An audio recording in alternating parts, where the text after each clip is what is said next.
So the big question is this: how are commercial real estate brokers like us, who didn't take on debt to start their own brokerage, who are stuck in the hamster wheel of day-to-day selling, how do we sell real estate and build our businesses in a way that lets us develop rockstar teammates and create enough leverage to back away from day-to-day selling? How do we get our services, ideas, and insights out into the world and yet still create passive wealth? That is the question, and this podcast will give you the answers. My name is Brett Swarts, and welcome to the Expert Commercial Real Estate Secrets Podcast. Good morning or good afternoon, wherever you are listening today. We are on our series of commercial real estate kind of general discussion, as well as kind of advanced, at times, brokerage training. So we're talking with John Dwoskin, and I'm Brett Swarts. Both of us commercial real estate brokers, and have lots of experience there, and also investors as well. I'm also founder of Capital Gains Tax Solutions, and I'm a multifamily broker with EXP Commercial. So, John, we're talking. I'm formerly a broker. Formerly. Oh, okay. You get your license up, John. What happened there? No. I still have my license. I still have my broker license. No, but I'm not. Practicing. I did it for a long time, right? I'm a business coach now, but no, I still have my I kept my license for sure. Absolutely, right. Yeah. Kept the license, yeah, and that's a good point. And so, I'm licensed and I am practicing, but my main focus is Capital Gains Tax Solutions, which people get challenged with the 1031 exchange, and we solve that problem with our solution. And but yeah, I'm selling a deal right now, 15 units, multifamily, for a client, John, that otherwise would not have sold if it wasn't for the Deferred Sales Trust. And so we're here to just kind of share some wisdom, try to give back, and hopefully you gain some insight here on ways to grow your business and your practice. So, John, we're talking all things fundamentals. Yeah.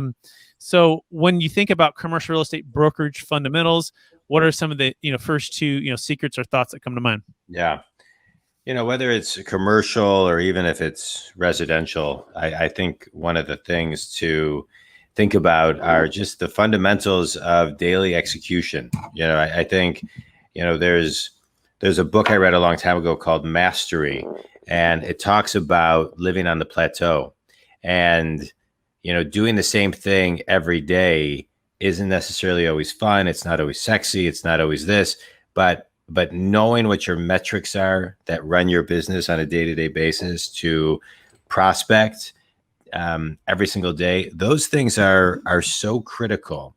And I think that's where a lot of people, I know we're talking real estate, but any salesperson seems to kind of fall into this pit of, cold calling in the beginning, pipeline gets ramped up, stop prospecting. Well, that's a really backwards way of looking at things. We need to be prospecting every single day. And whether it's, there's so many different ways to prospect today. Calls, meetings are back. There's now networking's coming back, and texting, social media. There's all these different ways, and so we really got to know, what we want to make, and then reverse engineer what we have to do every day to make that happen. And that's the key. It's the consistency, right? Like really committing to the metrics, lowering the bar if you have to be consistent. But being consistent is absolutely quintessential. I don't know. What are your thoughts on that? Yeah, I think you can't move forward if you don't have, small, consistent, fundamental wins every day. And you're right. In commercial real estate, it starts with the cold call, and it starts with getting in those reps. It starts with understanding your marketplace, right? It could be reviewing the comps, right? Reviewing who the buyers and sellers are. Having good solid interest generators when you're calling somebody, having something of value, all of those things prepare you, right? Sharpen the saw. But if you're not getting out there and actually calling and talking with people and discussing these things, and then of course listing properties and closing deals and going on meetings, then nothing goes anywhere. So everything, I think, rises and falls on sales and on your leadership of yourself, right? And if you're not any organization that's not out there prospecting and out bringing leads, everything else dies on the vine, right? So you've got to get that ship off of the ground, or that the plane off of the ground, that ship out of harbor. It takes a massive amount of inertia or force to get that going. And but you're right. If you stop that and you stop staying consistent on those things, then you can expect your metrics to fall off. And that typically what we found when we had the training at Marcus and Millichap was you cold call to get X amount of meetings, and X amount of meetings lead to X amount of proposals, and X amount of proposals, X amount of listings, and those amount of listings, that many amount of closings, and then so you can reverse engineer that on an average sales price of $1 million to $3 million. Let's just say on the list side, and potentially representing both sides. But yeah, knowing those key numbers. If you don't know those numbers and where you're going, then good luck having the motivation or the drive to actually do those disciplines. Yeah. I remember I'm 49 years old as we record this. And when I was 18, my dad gave me a set of tape sets by Brian Tracy called The Psychology of Success. And he said, Jonathan, you'll learn more from these people than you will college. I went to college but I learned so much. And that's where I really started learning about prospecting. Right. I mean, I had worked since I was 13. I didn't know if I knew the word prospect up until, Brian Tracy started talking about how to talk to prospects. And I became addicted to that type of learning. I mean, there isn't a day that's gone by since I was 18 where I haven't listened to, all of these gurus and now podcasts and books, et cetera. But my point is you have to study your craft, right? And so I've been studying prospecting since I was 18. Before that, I just didn't even know what it was. But I've been studying it, and it is an art, and it's a science. And there's so many business people that talk about the art and the science of this and the other, and the left brain and the right brain. And you can look at it from an EQ, you can look at it from a scientific standpoint. But at the end of the day, you have to study your craft. And I see so many, as a business coach, I see so many leaders, owners, salespeople, managers not studying their craft. And so, I think it's important. It's very important for companies to offer training and things of that nature. But I think we also have a personal responsibility to study on our own. I'm a business coach. I've had a business coach myself for the last, 25 years. I have mentors. I'm reading every day. I'm studying every day. I'm listening to podcasts every day. I'm watching classes online every day. And even some days where it's maybe just for 5 minutes, there's still the ability and the ownership that I think is important to take when it comes to growth. Because what happens is if you only rely on your company, which companies should be doing way more training, but if you only rely on your company, then you only have that perspective. You only have that angle. And then it's really easy to talk kind of corporate speak. And so I love when I hear these companies who do a ton of training and also bring in outside resources to train their people, because they understand that the outside resources who come in to train their people are giving them tools that don't make them sound corporate, right? So they can interpret and give them something that really makes it a little bit more authentic. And so I think, for those who are listening to this, it's really, really important when it comes to, we're talking about metrics and, staying connected. I think one of the ways you stay connected to your metrics is by always studying your craft, not only internally what they provide, but on your own. So you can every day bring something new to the table. That was my secret.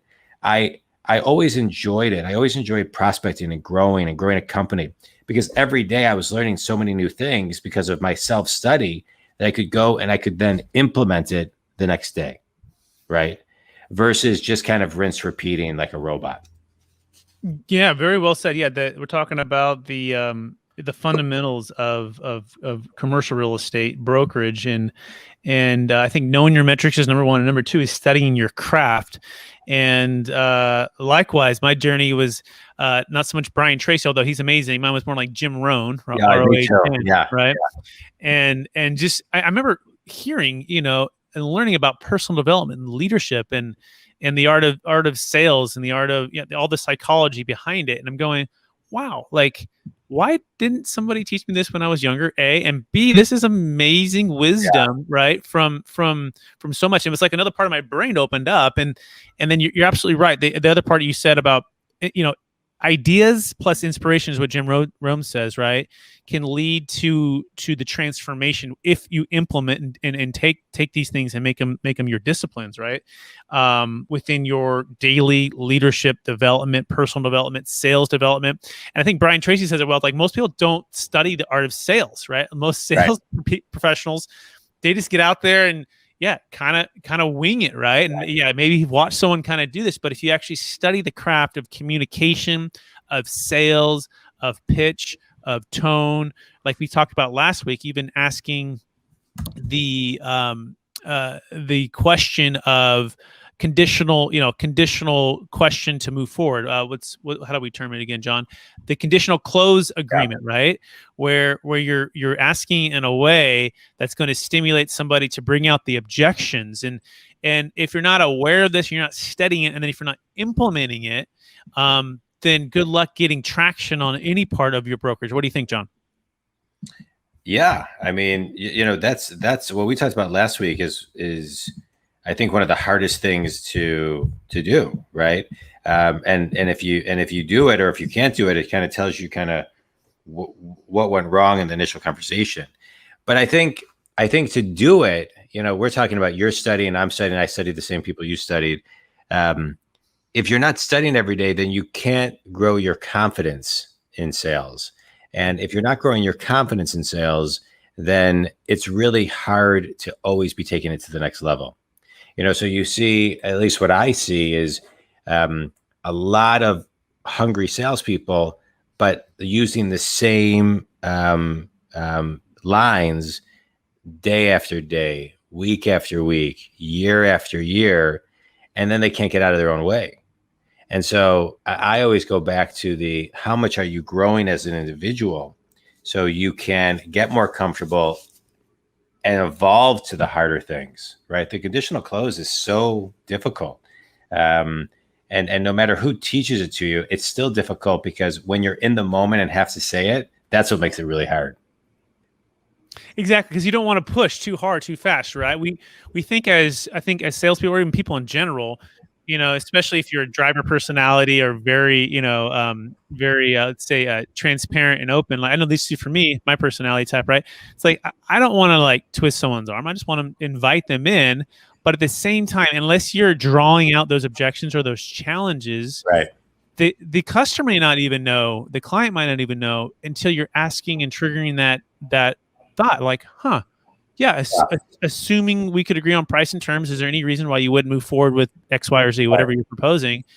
And then the price or the fee or I can sell it myself, or find me that up leg first, right? Then I'll consider doing the deal, and then really clarifying that you understand exactly what that is. I think the second part of that is not assuming what they're saying is the heart of the matter, right? There's the art of the science of sales, of listening, which is a lost art in itself. Yeah. And understanding like what's a true objection and what's a symptom to maybe the root cause, and then kind of drawing that out with clarifying questions or mirroring. I mean, a gentleman that kind of a new part of my brain opened up as well. He says never split the difference. He was Chris Voss. Yeah. And what he talks about is mirroring what someone has just said, the last few words, the last few thoughts of those things, and then asking calibrated questions to really make sure you understand with clarity. Because I think as a sales professional, if we get into like you said, you've been swinging the bat the same way and you feel like you've heard it every single time, if you're not humble enough to say, maybe I'm not hearing it right, or maybe I'm missing something, right, then you might not actually get to the heart of the matter. So it's important to take each at bat or each place where you're setting up as a new opportunity, and a new set of listening skills, and a new set of understanding and clarity before you offer that solution or that rebuttal. What do you think? What do you think about that, John? Yeah, no, I agree. I mean, I love everything you're saying. I don't know if I have too much to add other than, it's. I mean, you kind of laid it out well. I mean, what you're doing is laying out the fundamentals piece by piece, like a puzzle, right? And to me, I think whatever, like I said, to me, anybody who's listening, it's all about understanding what your formula is, what your puzzle is, what your 5 steps are, whatever. I mean, you name it, but the more you can figure out what that is for your DNA, the better it's going to be for you. So I think that's really important. I love what you're talking about. I think, the definition of insanity is doing the same thing over and over again and expecting different results. And so to me, if we go kind of to another layer of this, which is quantifying results, if I'm making X amount of dollars repeatedly every year, sometimes one little tweak, one little difference. I was just on the phone with the other client and we revamped a bunch of stuff they were doing throughout their day. And he sent me a text, hey, the way we revamped my day is 10 times in my business already. I can feel it. Because sometimes people get into a routine and a rhythm and a cadence that they think is working for them, but it is not. It is not. And sometimes it's off by just a hair, but that hair, you can actually quantify the tens, if not hundreds, if not millions of dollars it's costing somebody. So I think it's really tuning in to, you and I are talking about something at a certain frequency and vibration. And I think it's important for people to kind of figure out where their frequency and vibration is, figure out what their formula is, figure out what their step-by-step process is to learn specifically, and then evolve it and move it from that standpoint. Yeah, and that's why I think coaching is so important, John. And it's kind of plug for you here. John's my coach, and he helps me grow my business and look at those areas and from an outside, 30,000 foot view, and then from a detailed micro view, right? And make potential adjustments, right? And it's like even Tiger Woods adjusted his swing, right? In the prime of his career, and you go, wow. And even Michael Jordan, as he aged, he changed his approach and his strategies and the way that he would approach the game. So having those coaches and those folks that are helping you see those things and challenge and accountability and all those things that help all of us grow are so important. So so John, we have about 5 minutes left. Any other thoughts on, besides the knowing your metrics, right, and then studying your craft? Yeah, what might be another law of the fundamentals of commercial real estate brokerage or sales in general? Courage, right? You got to have courage. You got to be able to ask for business. You got to be, and most people, we talk about, a lot of people don't study sales. Most people don't study the ask, right? And how to ask for business and all the different layers, and all the different times where you can ask for business, where, many people will take it right up to the end zone, but they don't ask for the business. Right. And then they wonder, well, why didn't I get the deal? Well, you didn't ask. Right. And so you can't assume that people are going to just know. Some people may think you're, not asking for a reason. You're too busy. You have too many clients. I mean, the list goes on and on, but they're also waiting for you to lead them and to ask them. And so I see a lot of people lose business because they just don't ask. Does that mean that, if you ask, will they say no? Okay, well, you need to have a couple different asks in your pocket, right? Because you're going to ask one way in person, one way on Facebook, one way on LinkedIn, one way on Instagram, one way on email, one way over the phone, one way over text, right? You're going to have all these different ways that you ask for business. And some of them are off just a smidge and some of them are the same. But again, you got to study and kind of know so you can pull off the shelf when you're ready to be ready. I love that. And I think part of the courage part is, people are afraid of the no, right? And you can't be afraid of the no. And Grant Cardone said it well. I was on a training of his about 30 days ago. And he says, don't say no, say maybe, right? So if you're going to make the ask, and if the no does come up, it's a challenge back to the client or the prospect or the person you're talking with. Don't say no, say maybe. And then the point of that is, let's find out what's below that no, or what's below that hesitation. What is the thing that you're trying to solve for that you feel like me proposing what I proposed is not going to solve for that, right? So don't say no, say maybe.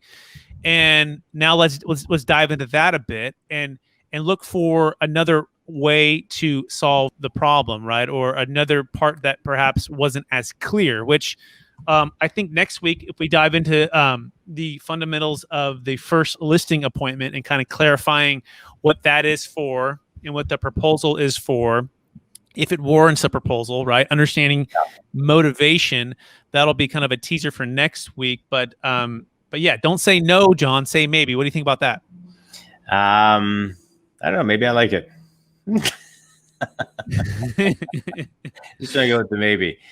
Maybe I think what I say when I hear that, I want to make sure that people, if they don't know, they say they don't know, right? I think so there's no confusion. If I don't know something, I say I don't know. I'll look into it and I'll do the research. And but if I don't know if it's a no, then yeah, I don't know. I don't use the word maybe a lot. I don't use that word a lot. That's not a go-to word. So I'll kind of keep my ears open on that one. Yeah, and maybe I'll get a better clip on that, and I'll send it to you. Grant probably says it much better than I do. Yeah, but he's got a strategy behind that. So I'm still learning, right? But see, I had the courage to say it, right? Just to throw it out there, to kind of get our brains moving on it, right? I love it. Listen, there's all these, you got to words make a big difference, and knowing when to use the word and when not to use the word. Absolutely, no, I appreciate it, and I appreciate, my closing thoughts are, as we end this week. Just be brave and be bold and be courageous and study your craft. I have a ton of information that anybody can get at my website, johndwoskin.com, and books and ebooks and blogs, and it's all free. So, dive in. Awesome, John. Thanks. And if anyone wants to learn more about ways to eliminate the need for the 1031 exchange, also we have crypto capital gains tax mastermind, how to defer capital gains tax on crypto and be able to invest it into passive or active real estate, all tax deferred. That's every Friday, right after this show. Actually, we do it at 10 a.m. PST. And you can go to capitalgainstaxsolutions.com to learn more about that. And if you're interested in looking at EXP Commercial and the team that we're building, our vision is across the nation, every major city. Multifamily is our specialty for my background, and using the Deferred Sales Trust to grow your business. You can also go to expertcresecrets.com. Hey, so we'll be back next week, John. I appreciate your time and your wisdom today. And with that, make it a great week, huh, John? Appreciate yours. Thanks, everybody. Bye. You have just listened to another information-packed episode of Expert Commercial Real Estate Secrets Podcast with Brett Swarts. We hope you enjoyed today's show and found it valuable. Visit expertcresecrets.com to access the show notes and to access more resources. That's expertcresecrets.com. Don't forget to leave a review and join us again next time.